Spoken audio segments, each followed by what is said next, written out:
Hi, my name is Pat Bosco. This podcast is a personal, informal science of how we can be more authentic in everything we do. It's a working framework of how best to improve our interactions with others at home, in school, or in the workplace. Any place, frankly, you'd like to make a positive, lasting contribution. Communication styles.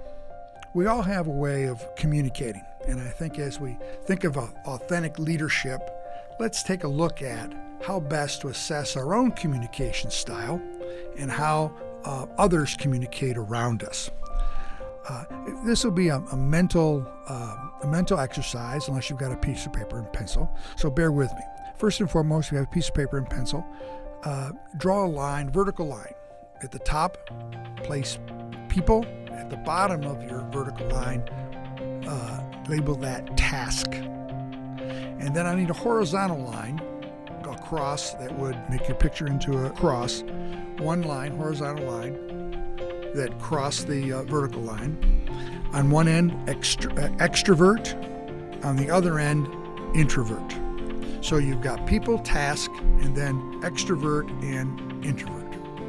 Now, what I'd like to have you do is along the line of people and task, if you're given an opportunity to have a project or an activity of some kind, what's more important to you, people or task?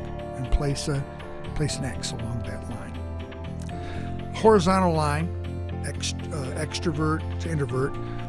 As you think in terms of your own personal style of communicating, place an X along that line. Now, you can't put something in the middle. You have to decide, are you more of an extrovert or an introvert? Now, you should have two X's, one along the vertical line where people and task, and one along the horizontal line of extrovert and introvert. Now, what I want you to do is connect them both. Now, if we look at our picture, in the upper left-hand corner, let's make that 1. Name it 1. In the upper right-hand corner, that quadrant, let's make it 2. The lower left-hand corner, let's label it 3. And the lower right-hand corner, that quadrant, let's make it 4.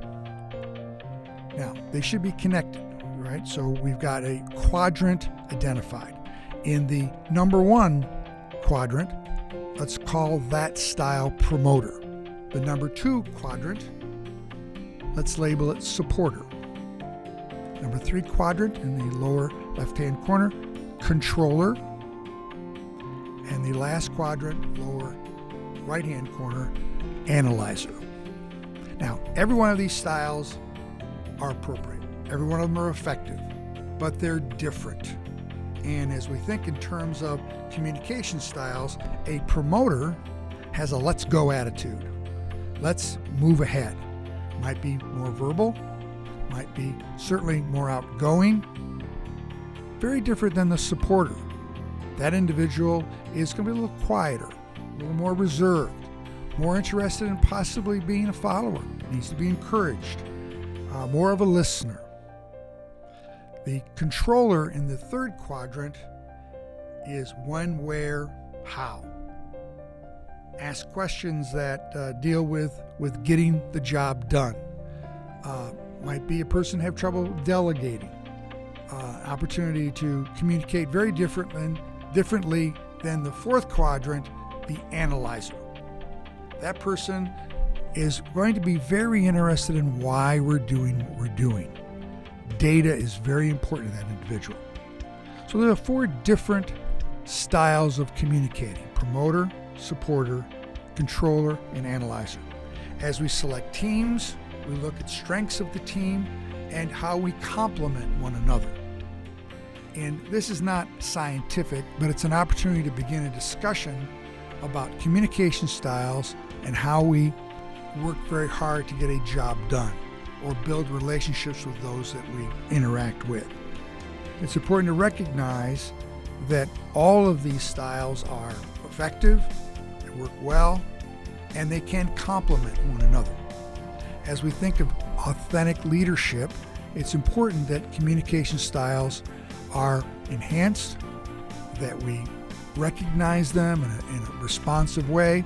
We put ourselves in a position that as we communicate, that we're listening, truly listening to those at the table and how they see the world. And oftentimes, how they see the world is how they divide task versus people, extrovert and introvert. Communication styles can be really significant when we think about process versus event. There are certain styles that are going to be married to a process, but it can't be paralyzing. There has to be balance. Length of time to make a decision. Some styles require a little more time, but there has to be some degree of structure, and that's part of the blend that we talk about in terms of communication styles. How you delegate, how you might give feedback or receive constructive criticism.